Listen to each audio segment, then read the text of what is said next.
Hey guys, Louis here, and welcome back to Acorn Hill. It's November, and can you believe it? We only have 2 months to go before the end of the year, before the end of 2020.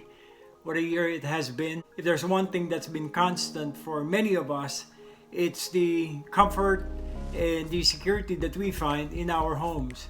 And for a gardener like me and many of you out there, I am sure you can identify that gardening and the growing season this year has been very unique, to say the least.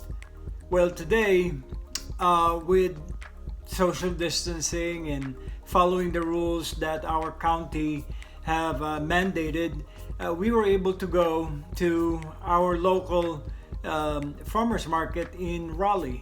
And I wanted to show you a few clips of the garden section at the farmers market, where we found quite a few different items of houseplants that we are planning on propagating and caring for the coming 2 to 3 months of winter.